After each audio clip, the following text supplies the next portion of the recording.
Okay, so we left off Genesis chapter 12. That is like the key chapter for Genesis, right? Chapters 1 through 11. Uh, you might say four great events, though we added them. Right? We had creation, fall, right? And then Tower of Babel, flood. I take it back. Flood, Tower of Babel. I'm sorry. 1 through 11, right?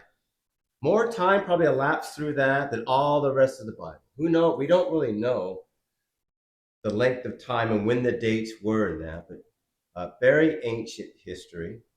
I would also then add in the Genesis 6 fall as well, with the incursion of the sons of God with the daughters of men. Um, Chapters 12 through 50 are four great people: Abraham, Isaac, Jacob, Joseph. Okay. And chapter 12 is the key. So chapter 1 through 11, we see God starting with Adam and Eve, giving them the covenant to multiply, to subdue the earth, blessing upon blessing. Doesn't last very long before the serpent, right, feeds them the lie. You can just skip the process, the formalities. You could just become God. God's holding out on you. And if he were to tell you all what I'm going to be telling you, right, you'd be a lot better off than you are now. That's kind of, so when he's telling you not to eat the fruits, because he's worried. Remember, because God had told Adam and Eve, you can have any tree in the garden, but you can't take this, right? Can't take the fruit from the tree of knowledge of good and evil. And we kind of went all through about that, what that might mean. Why did God say not this? But we know how it works with us, right? The one tree we're not to touch, we touched and we ate, and that brought in death. That brought in sin, that just kind of contaminated all of God's creation, not just us, but all of creation to begin, right? And then we see it being played out. By the time we get to Noah, the whole world's just gone nuts. But God, reset button. The flood is a reset button, right? Push the reset button. We're going to start all over with Noah. Same thing when Noah comes out of the boat, right? He tells Noah, God does, to be fruitful, right? To increase. We talked about the fact that even though Adam was now in sin, he was now under the regime of death. Things were not the same as they were with Adam and Eve, but God still gave him that covenant to subdue and rule the earth. God's not going to rescind on that.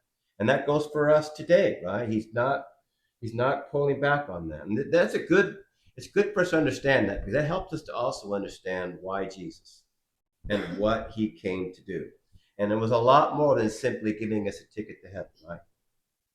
Well, anyway, by the time Noah, okay, same thing. We see the fall starting to take its toll on him and his family. And by the time we get to chapter 11 with Nimrod, right, we got the Tower of Babel. And so God had already promised that he's not going to flood the earth. He's not going to destroy the earth again. So what does he do now? He separates the people. He confuses their language. And he basically scatters them, which is what they were supposed to begin with. And so, but now what he's going to do is he's going to take one person, Abram, and he's going to make a covenant with Abram. Remember, he tells Abram, so Abram is part of a family that is polytheists. They believe in many gods. He'd come from the biggest city, Ur. Ur was the city. Ur is like New York City. It's like LA. It is the thriving place. And so essentially, God takes the city dweller and sends him out in the country. And he tells Abram, I want you to go to a place where I'm going to tell you. He doesn't tell him where exactly it is. It's kind of basically, you start walking, right? And when you get there, I'll tell you, right? And he makes a covenant with Abram, right? I promise to bless you, to make your name great. Anyone who messes with you, I'm going to mess with them, essentially. And then he also said that all the nations on the earth will be blessed. When you see nation, think Gentile, think pagans, right? Think all the other people. So in other words, God is not giving up on the other people, right? He's going to work through Abraham, which we now know where we're at in the story. Jesus, that one seed, Jesus, right? That's how he gathers us all in. We're all part of nations. Well, anyway, he chooses one man, Abraham, and he tells him to leave his country, right? To leave his family all behind, which he did sort of. And so he gets, and by the way, he appears to Abram, which is really amazing. One thing that no one ever heard of is like, but the pagan gods never appeared to anybody. They didn't know what they were getting, and that's why they didn't know. They just, and there was no like real relationship. Your goal in paganism is to try to make the gods happy or manipulate them. Now, if you like, even say, look on YouTube, if you just do this ritual, do this that way, these symbols, this, that, and the other, the gods have to kind of do whatever it is you're looking to do if you get the ritual exactly right. That's implying that the gods have needs. They need something, you find out what it is, you give it to them, and then you get what you want. Well, guess what? Yahweh doesn't have any needs. So you can't manipulate him, right? And so, but anyway, he goes to Abram and he calls him out. And so we're at that place now. He finally gets to the land of Canaan. The Lord appears to him again and keeps confirming to him, all your descendants, I'm going to give this to. Keep in mind, Abram's 75 years old. So even though he lives to be 175, he's still a middle-aged guy. And Sarai is 65, his wife. So they're getting to the point where children's kind of out of the question. So he's hearing descendants, and he's like, I don't know how this is going to work, but he believes God. That's the important thing. And that's kind of the shocker, is that God appears to him. We don't know all the details, but Abram definitely believed it was worth his while to leave everything behind. His inheritance, his family. And remember, family was everything. Land was what you talked about, Randy, earlier. Land was everything because that is how you got your living, how you got all your food.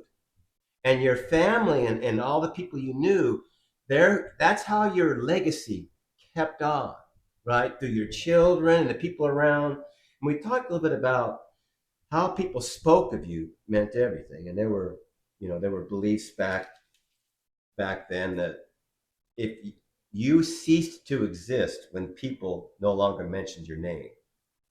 That's why they're and even today you try to do things so that they'll never forget you. They'll keep saying your name. The George Washington Foundation, and this foundation. Put your name on pews in a church, whatever it might be. And it really kind of stems back to this kind of ancient pagan. That's why you'll hear David say things, I will not mention your name, or I'll take no God or their names on my lips. That's what he's hearkening to, right? I'm not going to keep you going, okay? Well, anyway, Abram leaves all that. But he does have, he has Lot, his nephew, who his father had died in Tehran. So now Abram must feel responsible for him. So he takes him along, plus all the servants. We then left off where there's a famine in the land, and this is where the ladies start hating on Abram. I mean, Lisa's pretty cool about it, so she didn't say anything. But I told Lisa last week that when I was teaching a class on college-age girls, and they're all girls in the class, and when we got to the place where Abram told Sarai, I want you to lie and say that you're my sister, because they're going to kill me. They're going to think you're beautiful, and they're going to go, this guy's the third wheel, and they're going to kill me. And so you just say that we are kind of, in a way, brother and sister, and I lost all the girls. They hated Abram. They thought Abram was a snake. No matter what I tried to do. Go ahead. Go ahead. I heard somewhere that it was God, and actually I don't know. I hadn't actually read it. Wasn't it God that told him to say that he? It does. No, it doesn't. And you know what? He doesn't get reprimanded for it. He'll do it again. We're going to see, yeah. And so will his son. So we don't have much to go on, but it seemed like a common practice, and for Abram, at least, he thought it was the right thing to do. We kind of, where most people fall on is that he seemed like because obviously if God says, I'm going to give you a descendant through your own loins, Sarai's your girl, He's not going to let anything happen to them. But Abram, a famine, he goes down to Egypt, and ironically, it works out for him in that he gets a lot richer, right? And by the way, God kind of shows Abram, listen, I'll back you, bro, because before the Pharaoh could even touch her, God steps in and starts sending plagues, right? And then Pharaoh, I don't know how, I wonder how Pharaoh, and that's how the story kind of, it's like Pharaoh figures it out before Abram. Hey, what are you doing? Why didn't you tell me? That's what's your wife, and then you guys, and he sends them packing. He sends them both packing. Uh, Again, we'll see it again. Sarah must have told Pharaoh. How else would Pharaoh have known God? Either God or Sarah. Well, the thing is, so it could have been like, because back in the ancient Near East, when there's plagues, some god is mad. That's what you're thinking. Some god. Okay, raise the hands here. Who didn't pray to our gods? Who didn't do this? Right? Kind of like with Jonah. Which one of you? Which, by the way, even in times of the New Testament, that was the issue with Christians, right? If trouble happened and the Christians weren't praying to the local gods and making them happy, they went looking for them, going, hey, you guys will do your job. Well, maybe at that point, Sarai said, well, God, now that you bring it up, I think it's our God, Yahweh. He said this is what's going to happen. Anyway. Yeah. It's almost like Pharaoh had more decency on this one than Right. Yeah, because he said, I could have took her for my wife. Right. What are you doing? You set me up. Yeah. Okay, so we're now kind of caught up. So we're going to start chapter 13. I'll read 1 through 7. Then I'll blast you with some questions, and any questions you have come in. This is going to be your time. I did that entire monologue off the top of my head. 6 cups of coffee. That's it. Okay. Anyway, so Abram went up from Egypt. Your Bible might say from the south. I'm sorry. So they went up from Egypt, and he and his wife and all they had, and Lot went with them up from the south or into the south. Yeah, that's a Negev. Yeah. Negev or Negev. Yep. Into the Negev. All right. Now, Abram was kind of like a very desert, arid place, right? Now, Abram was very rich in livestock, in silver, and in gold. And he journeyed on from the Negev. Or we'll go with the Negev. Negev or Negev? Monty, what do you want? We go with what you say. Well, that's still phonics. Negev. We're going with Negev.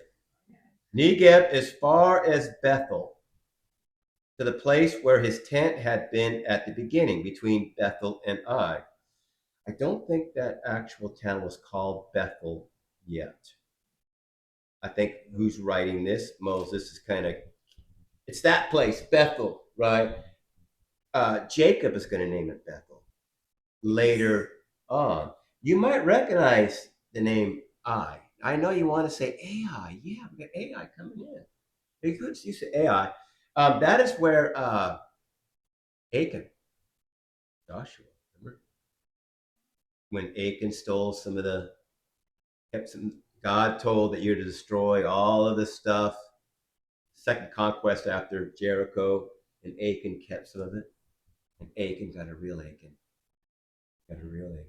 Yeah. Anyway, Bethel and by the way, some of these places like Jericho.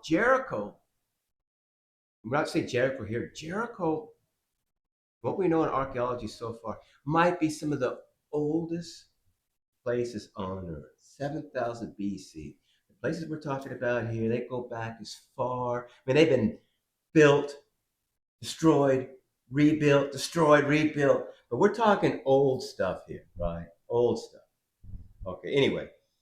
So at the beginning between Bethel and Ai, to the place where he had made an altar at the first. And there Abram called upon the name of the Lord. Remember, Abram built an altar. God appeared to him when he first got into the land. And then Abram right there builds an altar. Right? Not to, and as far as we could tell, not to put any animals or anything on it, not for sacrifice, but it seems like more like a memorial, right? Basically, God was here. Remember we used to do that?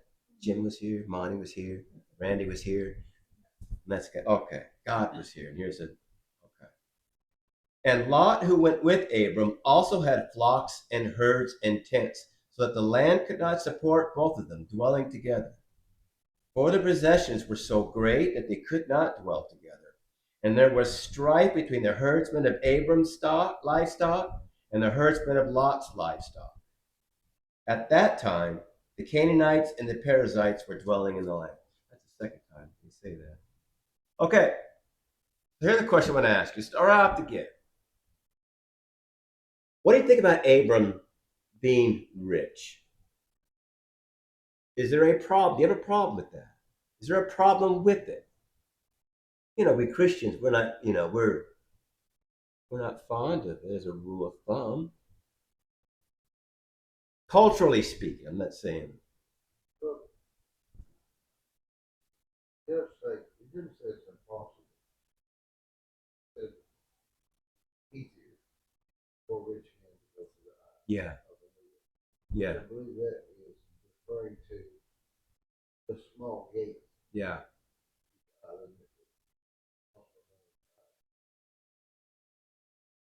That it was easier for rich men to do that. It says impossible. Right.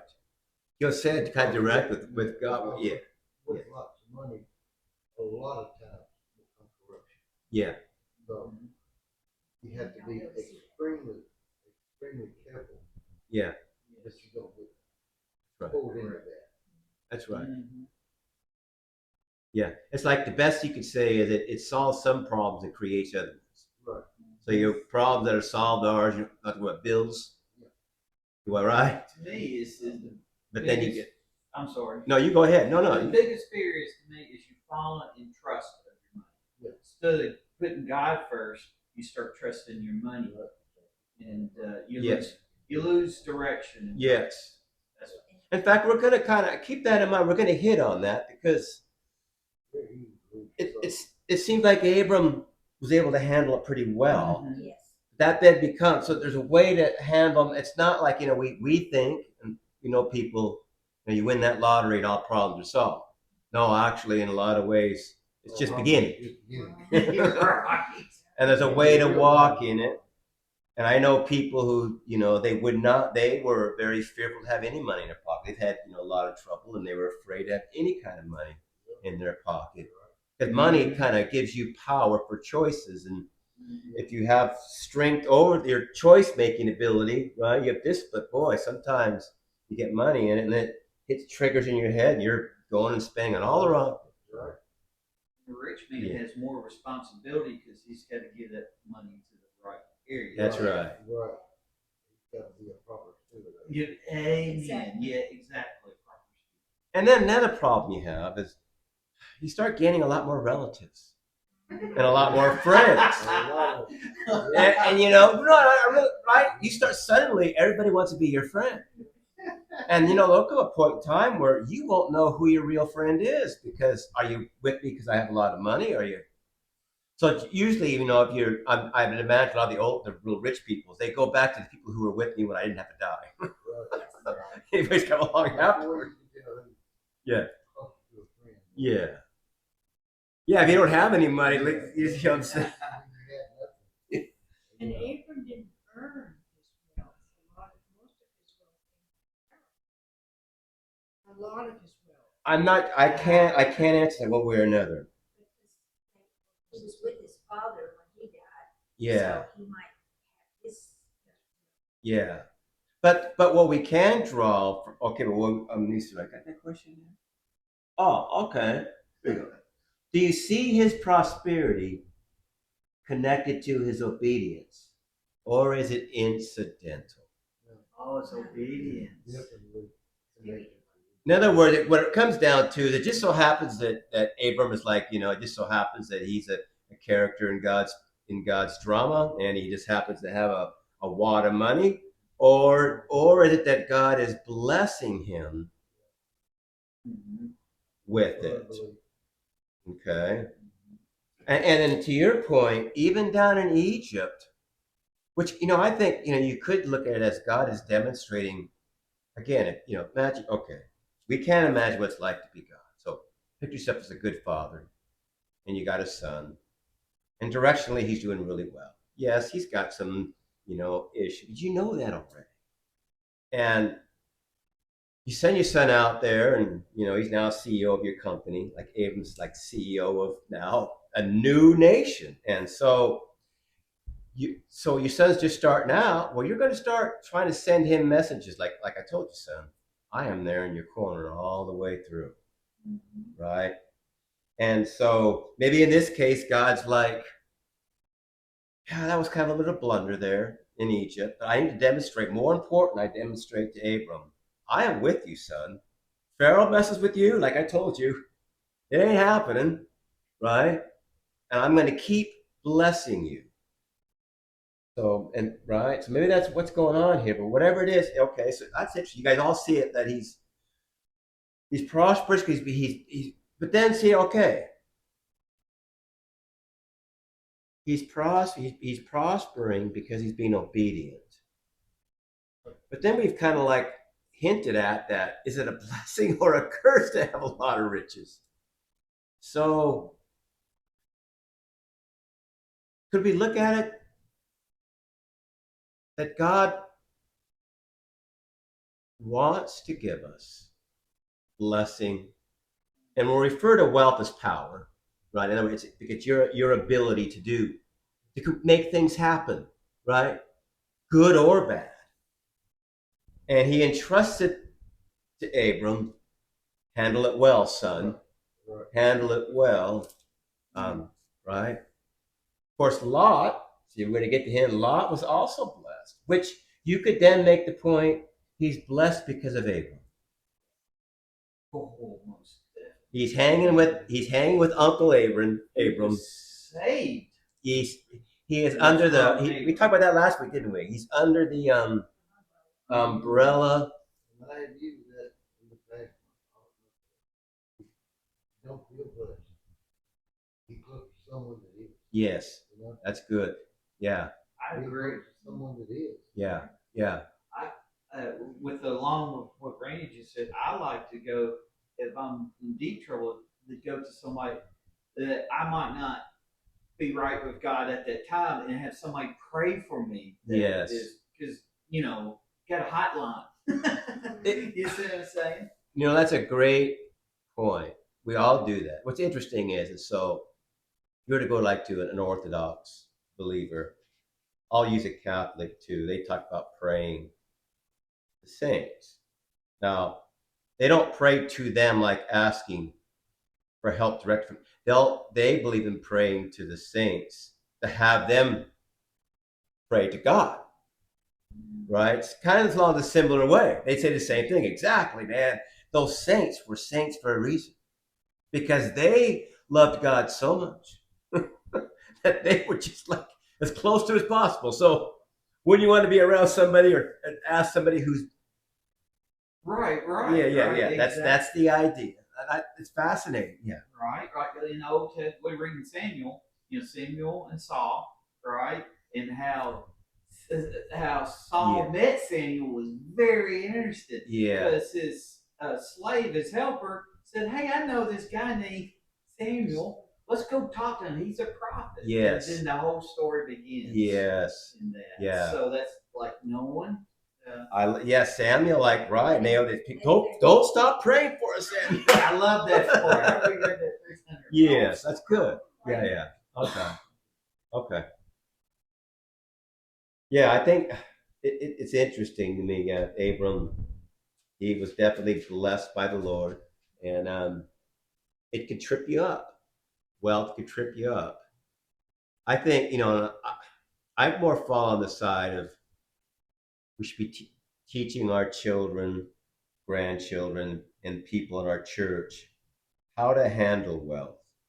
There's a way to walk with it. And what you brought up, Randy, and you, Monty, is well past a threat. It could easily become your master. What's the saying is, it's a great tool, but a cruel taskmaster, right? If you use it to serve you, you can use money to really help people who are down and out, right? But it can easily become your master, and then, oh my goodness, it is brutal. It is brutal. It becomes your own. Yeah, yeah. And we're going to talk about, because it seemed like Abram does well with it. Lot, we'll see. Anyway, okay. So let's read. Let's read. Should be trashing on my man law. Yeah. Well, no. Well, we talked about this too. One of the things you see in Genesis, you have the man of faith, the man of sight. You have the two personages juxtaposed. Bam. What she said. Anyway, right? You got Abram, Lot, Isaac, Ishmael, right? Jacob, Esau, Joseph, and all his blasted brothers. But anyway, see that clearly the authors and they want us to see the difference.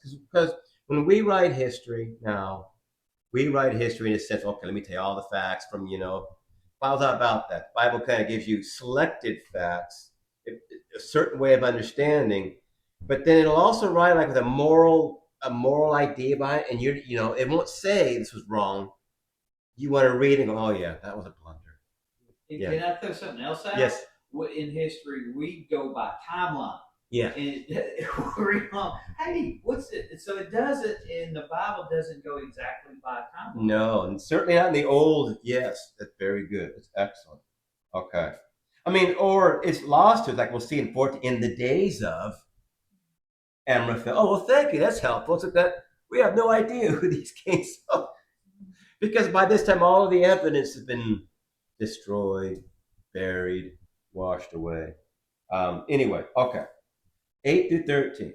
So then Abram said to Lot, let there be no strife between you and me, and between your herdsmen and my herdsmen, for we are kinsmen.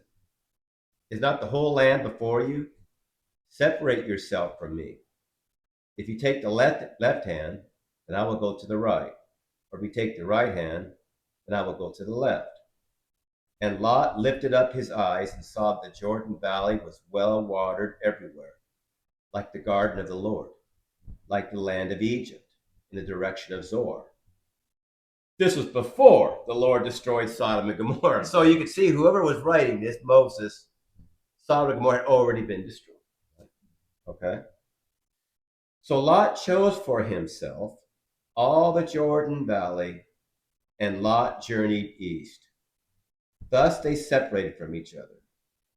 Abram settled in the land of Canaan, while Lot settled among the cities of the valley and moved his tent as far as Sodom.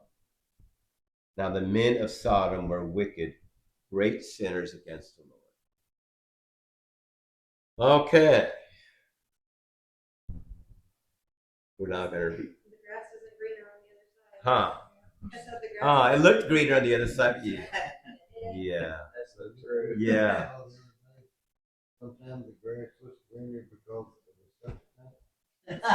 Yeah. That's so true. Yeah. That was something I kind of, will I be hitting on that? 'Cause that's what I want to talk just about that. Because clearly, Lot's using sight, right? Let's go through these questions one by one, and then. So some of this is like speculation, right? So we're just kind of speculating a little bit here. Speculation. That's our word for. Okay, it's not in the word, and we can't prove it, but we're just going to think about it, right? Do you think the Canaanites? Notice the Canaanites were living in the land. So that's what we didn't talk much about. So Abraham doesn't know where he's going. God said, I'm going to give you this land. Guess what? He shows up and, hey, there's people already in the land. How's this going to work? Right? How's this going to work? They're already in the land. What am I going to do? Just come and just take it from them, right? Anyway. Do you think the Canaanites had a problem with Abram and Lot's prosperity? How do you think they would be looking at? Who are these upstarts? But mayhem, they may have looked upon them with disdain because of their wealth.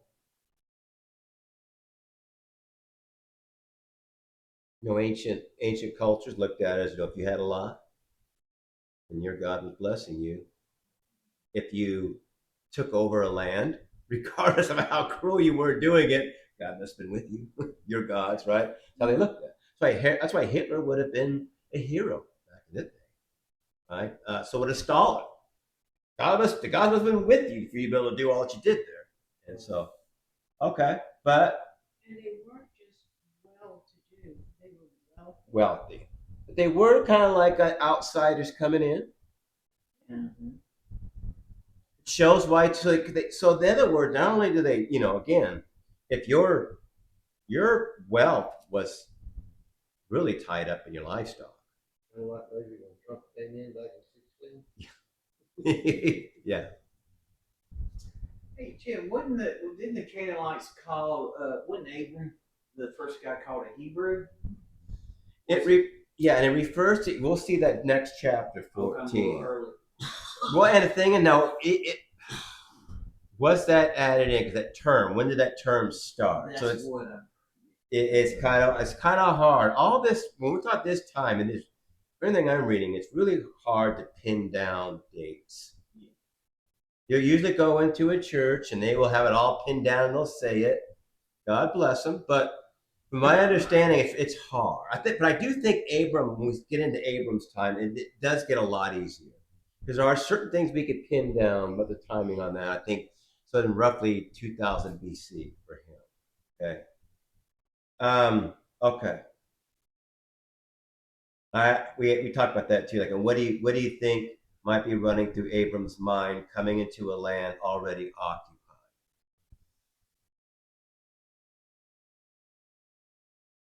So it isn't. I don't think it was like here, as far as plants, green everywhere. It was kind of a little more arid. And anyway, when you got a bunch of livestock, you got to be nomads. It eats its food, and you got to go elsewhere. You don't want to totally. So, With that said, I'm sorry, Pat. With that said, we know by the Bible that Abram made some truces with some people because when Lot was dragged away, the people he made truces with went running to Abram. That's right. Yes. So we know he had some dealings. He did. He had some servants, and not to bring that up, that what you talked about might indicate that he was gaining favor with some of these Canaanites and Perizzites. They started, hey, this guy's he's got a God who's strong, right? Mm-hmm.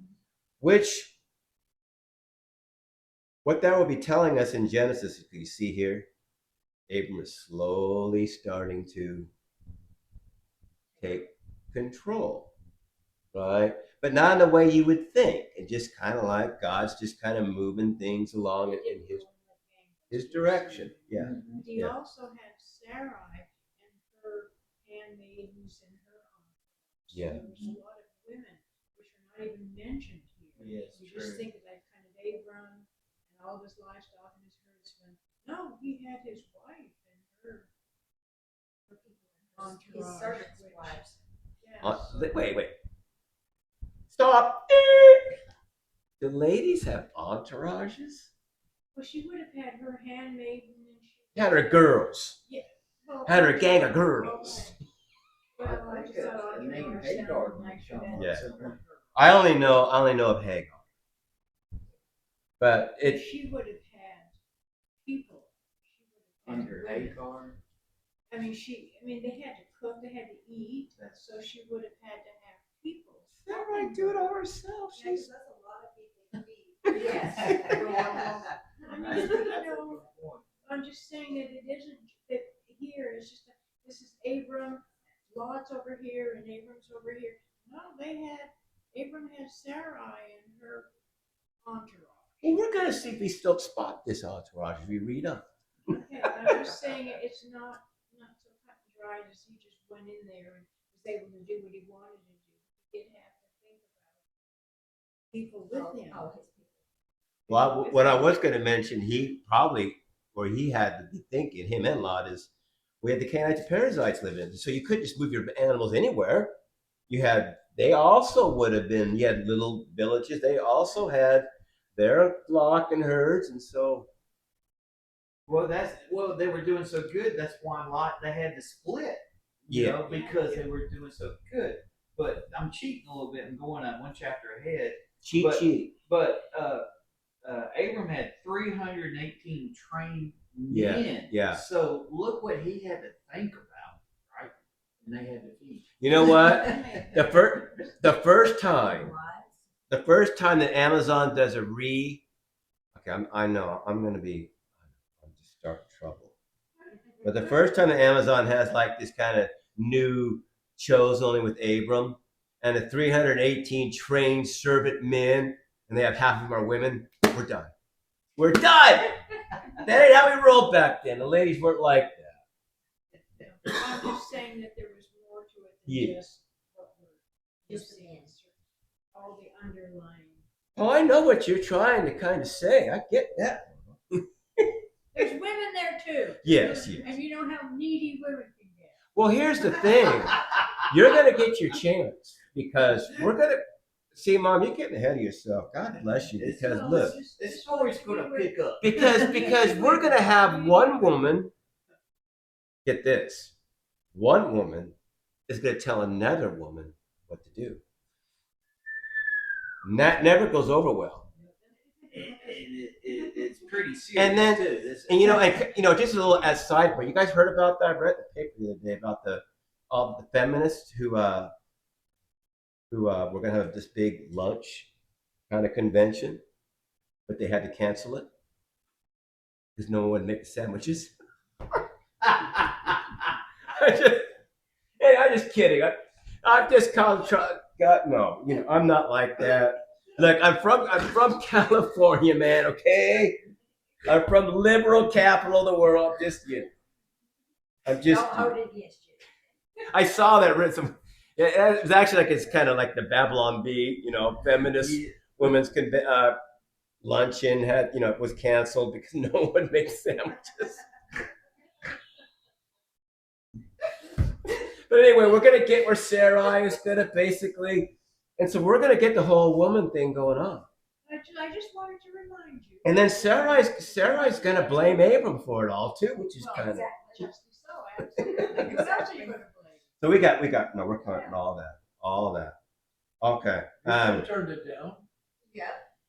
Yeah, but it's still been in the doghouse. Well, folks, have you noticed Linda's not here? He can get away. Oh, that's another thing.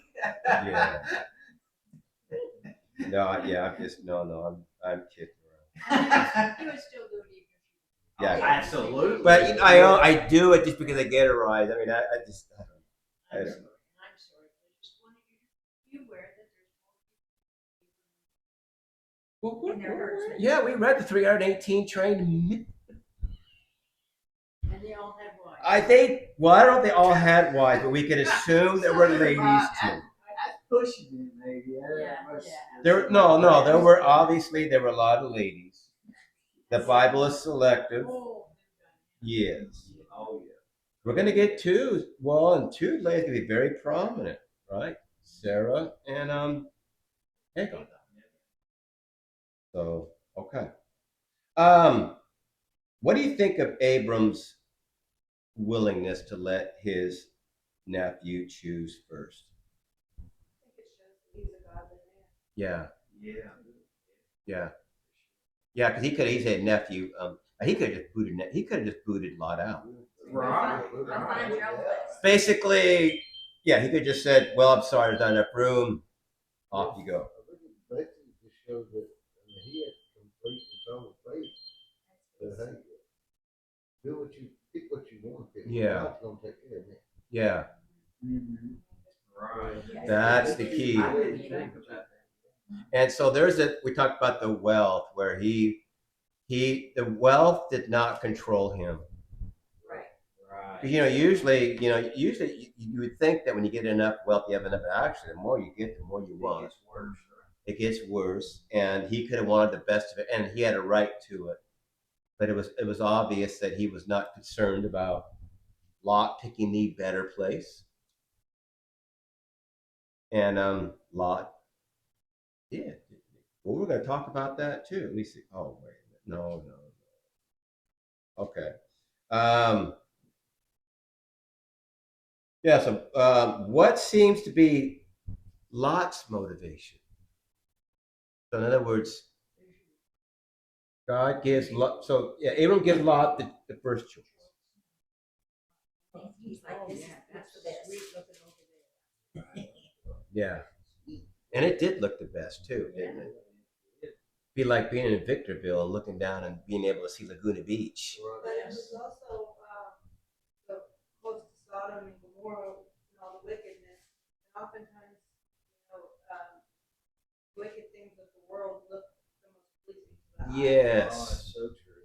Yes, and so that got back to that. The grass is greener, so you might even say. I mean, you would like to think. Can't say for absolute certainty, but you would that Lot must have had some kind of inkling that Sodom was the greatest place to be, right? But it looked so good. You know how it is. It looked great. Can I ask you? Yeah. So you think maybe at night, if he's standing up to where they was looking, you think maybe you could see the lights of Sodom and Gomorrah? Maybe. I mean, if there's any kind of a light there, fires or whatever, you would see them. You know how when it gets super dark at night, there's right any kind of a light. That's attractive. You see the lights. Things are going on. Yeah. And did you catch? Let me see. At verse 12, while Abram settled in the land of Canaan, while Lot settled among the cities of the valley. The cities. So we talked about this in Genesis 4. The first city builder was Cain. Remember, Cain built cities because he was cursed, where the land would not give him anything. So now he's going to have to resort to other means. So he builds great cities, right? And a lot of the technological advancements that the bronze, right, and all the were from his sons, and the music, Tubal Cain, and all the rest. And the idea of city, right, in the Bible, if you remember, you've got the Babylon, right, in Revelation. And so we're seeing cities. Abram was called out of the city, big city. Now, it's not to say then if you live in a city, you're cursed, right? But it is kind of like cities tend to represent man's way of getting along by themselves, right? So Lot's kind of going. So it's like almost like you could almost maybe you wonder. Lot's kind of like he's missed the city, man. I mean, country was cool and all, but it ain't quite like being in Vegas, you know. Sin City. Sin City. I'll just kind of be in the out, but I'll just go over to the Whole Foods markets and hang out at the good places, and I'll avoid the strip. Maybe, You have ever flown over the desert? Las Vegas is like this jewel. It just glows. Whoa. So nice. Yeah. Quite incredible. Yeah. So oh wow. Yeah. So That's good cool down here. Yeah. So like some, it's what it seems to be portrayed. But it's what looks good. It's what looks good. I have one. Is there a choice in your life that you need to make that might come down to a similar situation as Abram and Lot?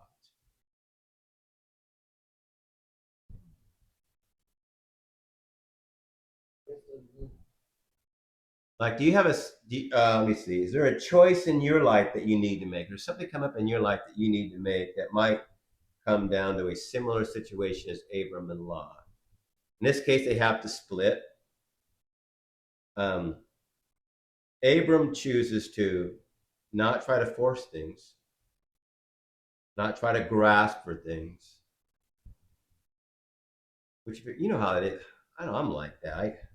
You want the best. You want the best. Let somebody else have the best. First pick, right? That's kind of signifying that like you were saying, right? God will take care of me. I do the right. In other words, I don't want to like try to control everything and make it my own. I'll do what I believe that what's most virtuous in God's eyes, and let Him take care of. Right. Well, his will be Right. Not our will, but his. Now Lot could have. Lot could have went, hey, if you give me first choice, and he could have like Lot could have what he thought was second best. He gave Lot, I gave Abraham that place down there. You know, he could have done that. I don't think he could have. You, I don't think he could have. you don't think Lot could have? How come? Because I don't believe that's what God intended. Okay. I don't think he could have even seen Hmm. offering the best to Abraham. Right. I mean, that's just my opinion. Yeah. I think it was already ordained. Okay. That's what's going to happen. Okay.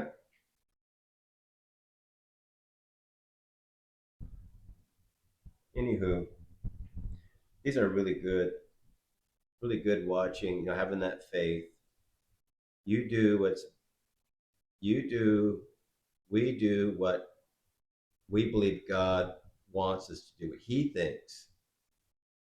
So for me, I know well, when I got married to Linda, I remember I was going to a church and it had all old people in it. There were no young people at all. And I mean, I'm 23, 24, and I'm wanting to get married. I'm wanting to meet a girl and let's get married. Wasn't happening. Gary Cover's got to be, man, we should go to Harvest. You know Greg Laurie, that Pastor Greg Laurie, Calvary Chapel, huge church down Riverside. Go down there. They have some good Christian girls. You go there, and I'm like, I just don't feel comfortable with that. I'm not saying it's wrong. I met Linda in church, right? But I just didn't feel comfortable go to church for that reason. Right. So I remember praying to the Lord. I'm just going, Lord, I'll just stay going to this church. I think this is what you want. And then you bring a girl my way, right? And he did, right? Linda's parents were going there at that church at the time, and she would come sometimes. And that's how we met. So I've done that, but then I've also been on the other side where I've tried to like grab the best for myself. That's kind of human nature. So you want to try to do good for yourself, do good for your family, get the best that you can. Yeah. That's human nature, but that's fallen nature. Right. And so the question is, we as a redeemed people of God, if the Holy Spirit is in us, then we can aspire to more. Doesn't mean we're not going to fall flat on our face. We will. We will fall flat on our face. And that's why we just get up again. Just get up again. But there's those times when God does amazing things through us. Right? Making a good choice. Right? When the chips are down. And what I think that God gives us His Bible so we can go, okay, I want to be like this. The times I haven't, there's times I haven't been. Right? Probably more times than not. Yeah. But the bottom line is, people can be that way all the time. Yeah. That's what it's like. That's right. And I think it takes it's our heart. Because what we really are looking for would be, like we talked about this before, Monty, is be the kind of people that do this naturally. Where our instinct is, and mothers will know this, like you'll do things what's best for your children. Right? So it's in us. So to have that natural instinct, if you will, we just normally want to do those, like I'm not gonna it's not about me. I'll give you first choice. And God will take care of me. It's kind of, it can be hard to sometimes because a lot of times our survival instincts kick in. That's what it comes down to, right? If I don't get that, Now, I'm never getting it, right? If I don't grab that right now and make it mine. Because when you let that control you, that's when you get in trouble. Let go of that control. Exactly. Amen.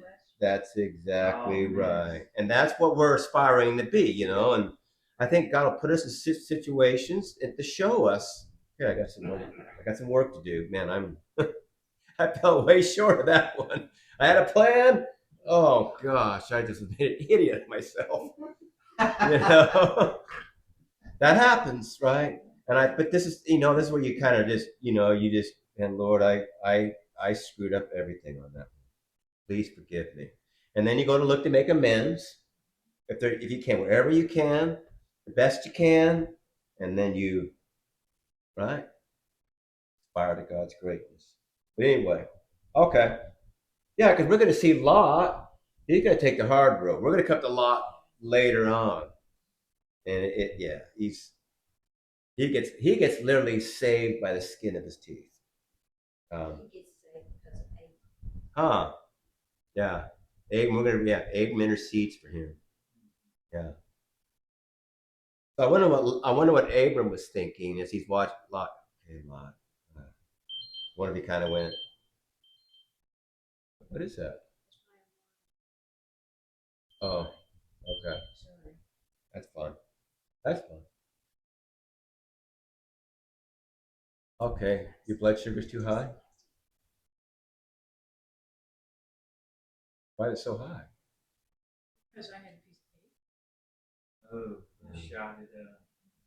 I was cake, so man, It was good, so. mine's probably decent too. Yeah. All right, it's good. That'd be good. So you got it. So you eat something that tastes good, and your phone's going to remind you. That was really bad. What were you thinking? That's what it should do. So to the beep, it's just like, I almost said, yeah. don't tell them about it. Just think if the phone would have went, Lot. You went by sight. You went by sight. You look at the cake. It's very rarely, but sometimes I just go back to the Alright. cheek once in a while. Yes. Okay. Once in a while. Yeah. Just a little.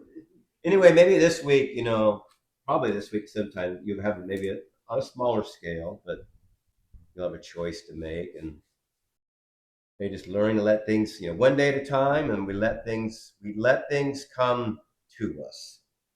Let it come to you, instead of you trying to force it.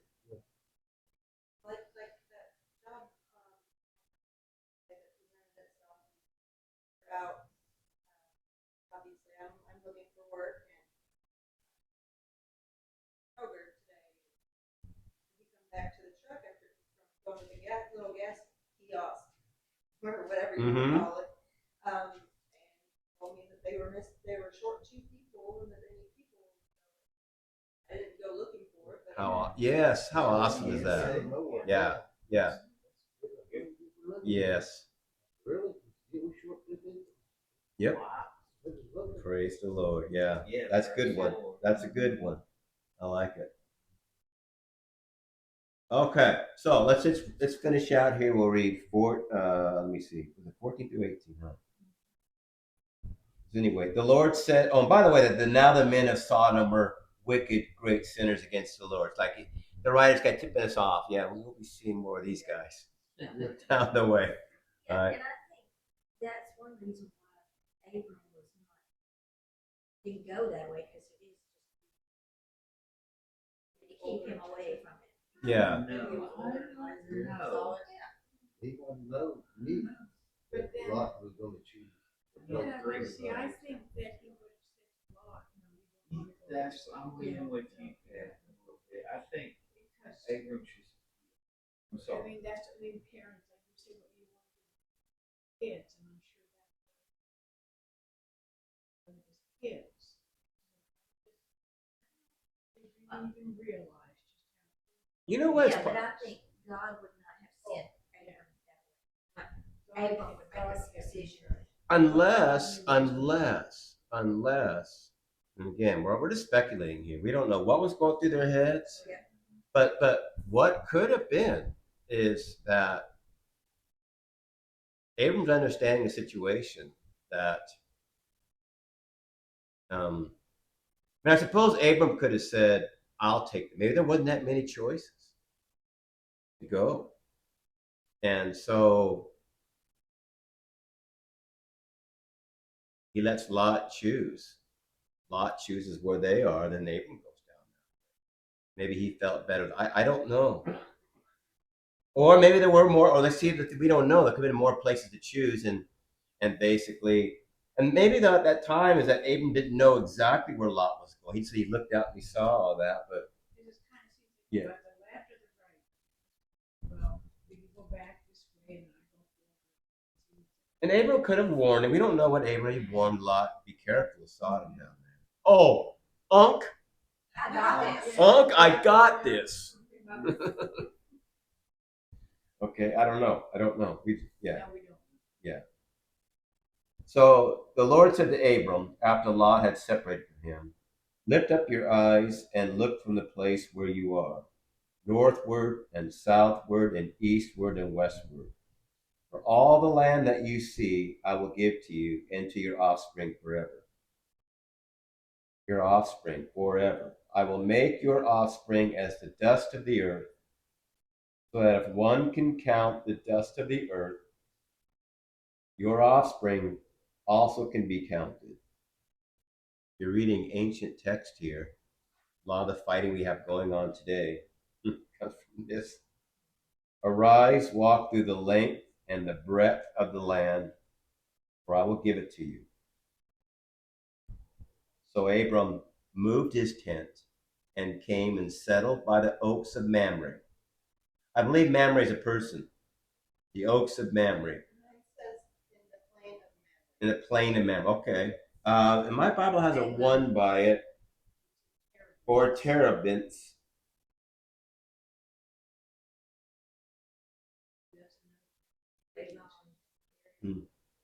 Which are at Hebron, and there he built an altar to the Lord. So we're noting that the author keeps telling us actual locations. And he's also keeps saying that Abram keeps building an altar there. Right? Like as if you could go see them. Almost like as if pilgrimages. Right? In other words, part of the faith is a pilgrimage to these places. And that's why the writers, oh yeah, we all know about these places. We go there. Part of our faith is to go to these places where, notice how, even like when Rachel's buried, he said, this is where Rachel was buried. This is where, right, she's there to this day. Kind of cool, huh? That was going to be one of my questions right there. Okay, so why land and what is significant about it? God gives land to Abram. I'm giving you this land, you and your offspring forever.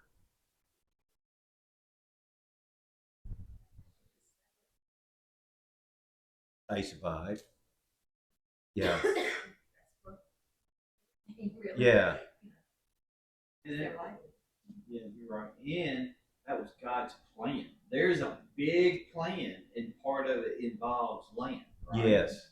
For Israel's. Yeah. interesting to descendants because forever when you don't know how these descendants are going to act or behave or accept or reject God or anything like that, but still that promise is all that it says forever. Yes. Okay, that's great. So he says forever. Okay, and it'll put a lot of knots in that, right? Because like you said, but what happens if descendants become total flunkies? Which is exactly what happens. Well, we know what happens. They get booted out. Doesn't that break the covenant? No, because we're going to find that a covenant has stipulations. And the stipulations are, on one end, that a divine loyalty, be loyal to me. But there's still forever. Okay. So we got this land given to descendants forever. So now you kind of see all the big fighting over the land over there today. Yes, and someone pointed to this. So this is Israel's land forever. Not to, I don't think it was necessarily to a certain generation. It was to the people forever.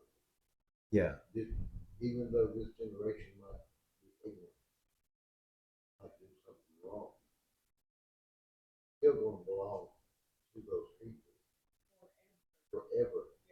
The next generation will be much better, yeah, much closer to God. yeah. The problem, though, interestingly enough, is you flash forward to the New Testament, we're not descendants of Abraham. We're grafted. Yeah.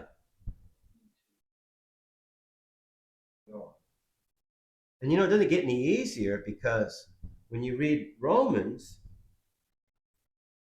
Paul seems to allude that the world was promised to Abraham. More than that, right? And then if you read in Hebrews, it talks about Abram looking for the heavenly city. A lot to untie there. But anyways, yeah. But for right now, at the start, we're giving you this land. So notice everything has to do with material. People like think that God doesn't care about the material stuff, only about the spiritual, immaterial stuff. You're spiritual if you're thinking all immaterial, but yet we're given material bodies, and these bodies are going to be raised again, resurrected. So, and then the creation is going to be renewed, and I'm going to give you this land forever. So, God loves His land. The earth. So, Revelation happens that he says forever. Yeah, there'll be a new heavens and a new earth in Revelation. Yeah. But then, it would be the same land. The old heaven. Whatever that means, huh? They're like, when it passes away, is it like just vanishes and then a new, or is it completely transformed? Kind of like how Jesus' body and our bodies will, in other words, we won't vanish. We'll be renewed, though. Yeah, there's a lot of like murkiness, right? We see through a glass, we're like, how do we When Jesus was resurrected, he was renewed, right? But he still had his scars. Yes. Yes. And one certain apostle had to see these scars. And when they looked in the tomb, the body was gone. So it wasn't like, okay, that was just a kind of fake material Jesus. Now it was like a new Jesus. It was the same, though renewed, transformed, not just simply resuscitated. He was like different because he can now walk through walls. Like with Lazarus when they raised him after 4 days. Yeah. He was supposed to be smelly and half decayed or whatever. Yeah, there seem to be differences there. And he came out just normal. Yeah, so you can look at Jesus and kind of go, okay, he is like the prototype for what God plans to do with everything. Trees, plants, animals, us, everything. He's going to renew it. And so we get this picture, okay, he's going to be definitely different, a major, major upgrade, but he's still going to be him. Will still be us. Jim, when he was renewed, didn't some people really didn't recognize him right at first? Yeah. He was that much changed. Isn't that interesting? They didn't pick him up But right. then he opened their eyes. Whoa, Yeah. Jesus. Yeah. So they had to see him. There's a cryptic verse in John that when we get to the end of John, where they seem to kind of say that we know it's you, but you're different, man. You're like more alive or whatever, right? But anyway, we're kind of get far. But anyway, but right now, though, yeah, he's promised the land. I'm going to give this to your offspring. We know how we're going to see how it. But there are teachings today that they hang on to that, and they think Israel should be in their land. Okay, but here's here's one thing to think about, okay, just for today's work. Israel right now, whoever's in that land, they are very far away from the Lord. So they were already kicked out of their land for sin. So why would they be back in it if now they're supposed to be? So I don't know. There's a lot there to digest. Anyway, we're reading there and saying, okay, this is where they get it from. And boy, even today, I mean, maybe of course, from what I understand, a lot of Orthodox Jews, certain Orthodox Jews will believe that God will, kind of like with Abram, God will give us the land when he gives it to us. We don't have to fight to take it. But there are definitely other groups in there, which I think I lean more they're Zionists. And they're not religious, they're political. Yeah. It's a whole lot of moving parts. I'm only bringing it up because it's such a hot topic today. So I'm saying you're actually, what's kind of cool is you're reading like the foundational text for which because think of it though, the Muslims, Islam, right? The Jews and the Christians, because you flash forward to the to the time of the church and day of Pentecost. We weren't like a totally whole new thing. We believed that Israel's Messiah had come. What does that make us? You got two groups. You got Jews here, Jews here. These Jews here understand Jesus to be the true Messiah. These Jews here don't. Well, who's the true Israel? These Jews are. So if we Christians, we have, when I read the New Testament, we have as much claim, more so. So then if we're the seed of Abraham, which you can read in, if you can read in Galatians 3, 26, 29, we'll have to see. If you believe in, remember, when he's talking to Galatians, they're all ex-pagans. There are probably some Jews, there are a lot of ex-pagans. Because if your faith is in Jesus and you're of the seed of Abraham, you belong to the seed of Abraham, which would mean that we have as much claim. But what's interesting in the New Testament, we don't see anything about land. We see everything about the world. But he's gonna bring all his children back to Israel. Would that include people like us? So it's very interesting. In Romans 11, he talks about that, that the Israel has experienced, ethnic Israel, seems to me he's talking about, has experienced a falling away, a partial hardening, until the full number of the Gentiles comes in. And so it's like, so then in this way, all Israel will be saved. I don't see why you can't just read that as is that I do think, you can say, yes, I think at some point there's going to be a massive turning of Jews coming to Jesus, joining the family, right? Well, don't we read that in Revelations? I think you can see that in Revelation, yeah. Well, the New Jerusalem, I think we see in Revelations of the cubits of the city, Yeah. the size of it. That's going to be in Jerusalem. And well, the New Jerusalem. Yeah, you know what the New Jerusalem is? When you read your Bible, it is the church. Jerusalem. Church. Yeah. Whoa. See what I'm saying? You see the connection? It's like I think New Testament writers are definitely equating us being, but yet though, for us, we're not looking for just that Canaan, the whole world. And John says, and I saw a new heavens, and not a new Canaan. Yeah. I saw a new heavens and a new earth. And so by the time we get to the New Testament, they're like, oh no, that's too little. Abraham was promised the world. That's why I think you can read that in Romans 4, 13 or 19. Yeah. Well, he says, for him to look northward, southward, Yes. eastward, and westward. So I think it's almost like you can say, okay, so for a start, in other words, I promised you some land. All this, and I wonder something about this land that God loves. Well, I thought God picked Israel because it was, or made Israel, or through Jacob, is because it was so small. So He made the smallest nation. Yeah. You know, Israel gets picked on Yeah. by three kids down the street. Yeah. You know, they get picked on by everybody. So, and I think that's why. Well, remember, he did. This is Israel. Yes, You're reading Abram. You're beginning the very, very beginnings of Israel. It'll be his grandson, Jacob, who will. AKA. Yeah, Israel. Right. Yes, you're exactly right. And what was God going to do with Israel? He's going to save the world through Israel. Yes. And every time he chooses a vehicle to save the world, right? It was Noah. That didn't work out so well. Now he gets Abram, Israel.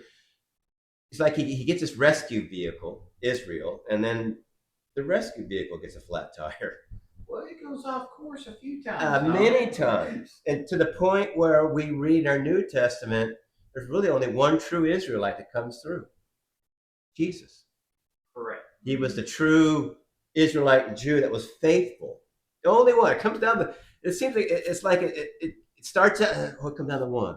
Comes down to one. And Jesus is the one. Remember, none of the kings. You had some great kings, David and Saul, but they still all failed. They all only one king made it through. Because they all had the curse on them. Death had a claim on them, like us, because of sin. But not Jesus. And you know why Jesus was able to come back? Because he never sinned. That's right. Sin has a grip on That's death. Right. That's right. So that's why Jesus was. Somebody just started talking about death. Had no claim. Death had no claim on him. Yeah. Death could not claim him. And so now while we're getting ahead, see we're at a different part of the story. So right now we're way back at the beginning, and we're just seeing the foundation. Okay, so God's going to take Abram. He says, go to a place where I'll show you. And now see all this land here? Oh, this beautiful farm. It was like a lot of desert, I guess, too. Yeah, a lot of desert out there too. I was asking Randy earlier, I was wondering why he is so brown and unfortunately ugly to my eyes. Yeah. You look at Palestine and says, how do they even live there? All you see is rocks and concrete buildings. So how do they even get food? I know it. I think there is some beautiful, fertile places, but there are a lot of yeah. They don't show it to us. Yeah. Now we just read this previous and right after Noah, and this to me is really important, is that the Lord said, even at youth, man tends to be evil. His natural instinct is evil. So to me, that says a lot, right? That's why even the best of the best kings, it's just something we're born with. Yeah, it is. Kids are selfish and they can be mean and nasty. That's right. Man. That's right. Oh, that's so true. Yeah. We have this kind of depending, like I think it's the Message Bible, where it translates Romans 7, where every time, with my mind, I'm thinking God's thoughts. But then I have another part of me that covertly rebels. Right? You ever feel that struggle like Yes. inside of you sometimes? There's broken parts in us, and It's like a tug of war. Yes. and and then you get, if you get kind of practical about it, we get these habitual due to habit, habitual practice. We have triggers. Yes. We call them triggers. Certain things, certain sounds, certain smells, certain voices, certain whatever triggers a certain thing, and like what's that? Is it Laszlo's dog? A philosopher? Who was that? That psychiatrist who he trained a dog to listen to like a bell, and he, anyway, you get triggered, right? And so that's, I think, a big part of the Christian life is learning to to actually, oh, maybe you could change the habitual patterns. You learn to change those. Rewiring your brain. Yeah. Desensitize you. But yeah, we have those in us, and we don't really realize. I mean, we find this when we think we got it all licked, and we find, oh gosh, where's You my find a thoughts? huge trigger. Yes, and so, but yeah, all these things. And Abram's got them. We're going to see it. So we see he triggers when, well, like we all do, you know, when your life gets threatened. Holy cow, you're terrible the things you'll do to protect. To stay alive. Yeah. Yeah, but I think it's amazing too, though, that he's still loyal to God, but God didn't promise him the land, it's his descendants. He never sees that Oh, he's on the Great land. point. Yes, he never promised it to him. And you know, and there's something about that is huge because when we think individualistic, they're much more familial, right?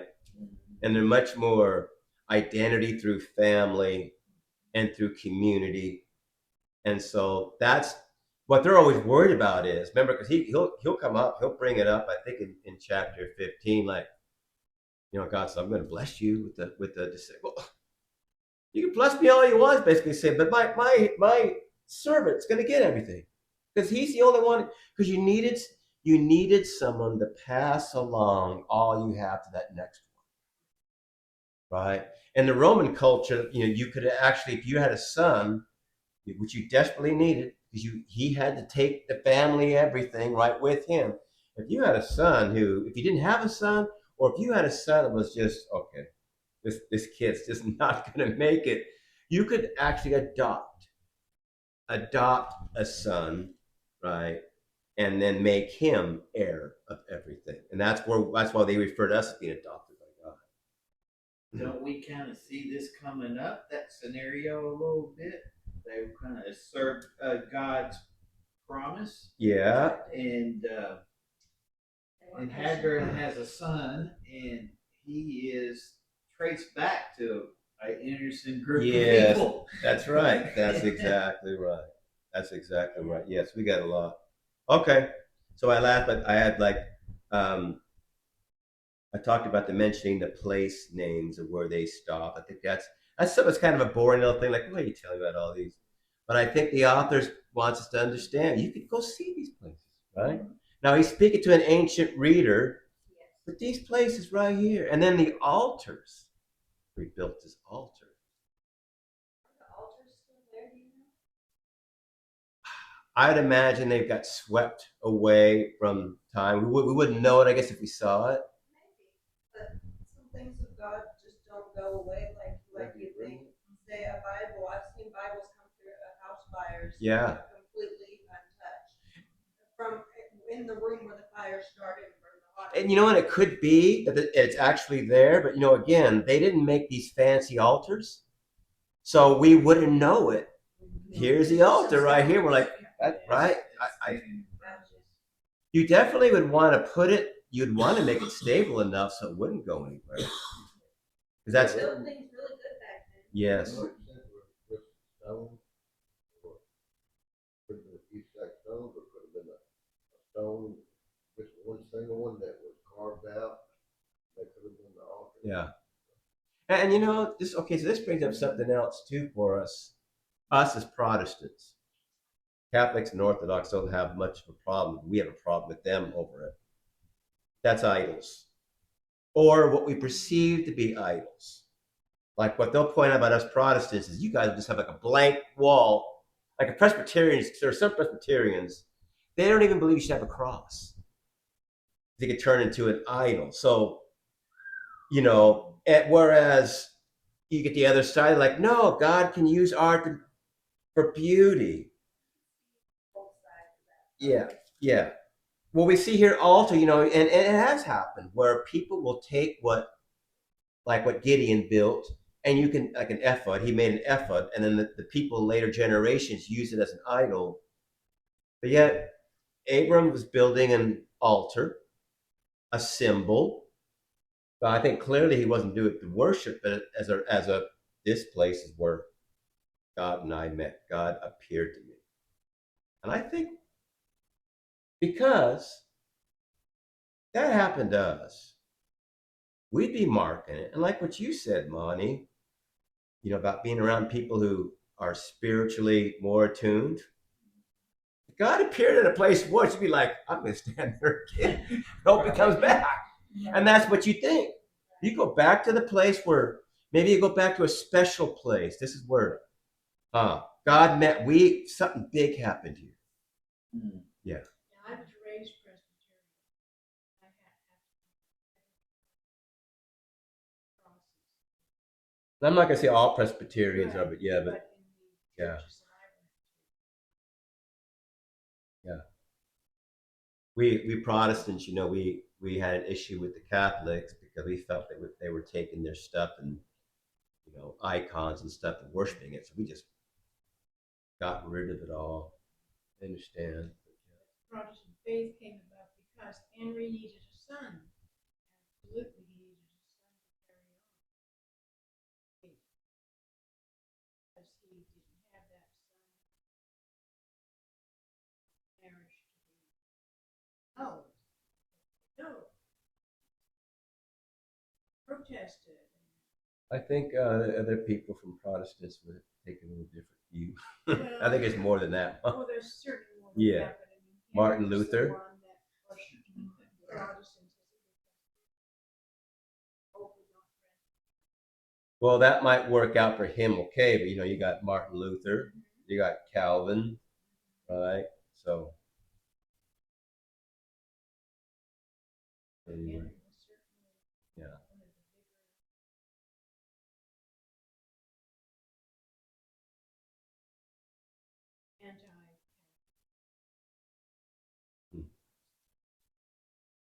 Okay. Well, we did it. Chapter 13, we did it, right, Mom? And you did really well. You didn't trash on Lyle. So I think you could have. I think He did enough last year. on himself. But it does say that Lot Yeah. had a lot of cattle. Yeah. Yeah, he did. But he didn't have silver and gold. Well, I don't know what he had, but it's not like Jim. It's not like you They haven't. mentioned silver and gold for Abram, but Yeah, I don't know if Lot had that or not, but yeah. I get you. Lot, I mean, Abram might have been a little wealthier than Lot. I can see that. But I mean, it's not like we haven't picked the best for ourselves, right? I mean, you see like a big steak here, a small steak here. Now for Heather, it's not a problem. She goes for the salad. But I'm going up and I'm like, I know there's a big steak, Jim. Oh, I think Jimmy's better die. I'll take the big steak. That's a really good point. And the whole theme it does come up in our daily lives, always, where you have Yeah. two things that are not quite equal, and it's your choice to pick, or to let somebody else Yeah. pick, I guess, according to the story. But you got to pick who gets what, and they're not equal. And seeing, glad you brought that up because Dallas Willard would talk about, okay, so now we're now into we got to somehow apply this, right? So you start with the small things. So the next time when you go to dish up food or you go practice this, okay, I'll give this person I'll give them the choice. And what you're really doing is, first of all, you're doing the right thing. You're being good and thoughtful, but you're joining with God in transforming you into a person that will do that in the bigger things. I think that's what Jesus would do. Exactly. I think it's interesting. There's giving the other person a choice, or there's choosing to give the other person a better thing. Okay. But in this story, it's more about giving the other person a choice. Yeah. And it just strikes me as the way that Jesus would do it, because you don't always want the other person doesn't always want the bigger or better. That's a fair point. Yeah. And not be Yeah. a hindrance on them. Yeah. That. So letting the other person choose. And then with Abram, he could have pulled out the uncle card. I'm uncle, your nephew. I choose, you don't. And it had been totally acceptable. Yeah. But he went with I'm going to let you pick. You choose. I'll go the opposite. So, yep. Good. That's not the norm back then. No, No. So he went different. he went different. It kind of demonstrated why one of the reasons why God brought him out. He's pretty solid overall. He had his issues, but don't we all? Yeah. Oh, Right? I have none. Yeah. He continued to bless him. Yeah. We know until he was 100 at least, Yeah. because that's when he had son Isaac. He had to wait 25 years. Yeah. As I My said, kid messes up, it doesn't mean I don't want to give them good things. That's right.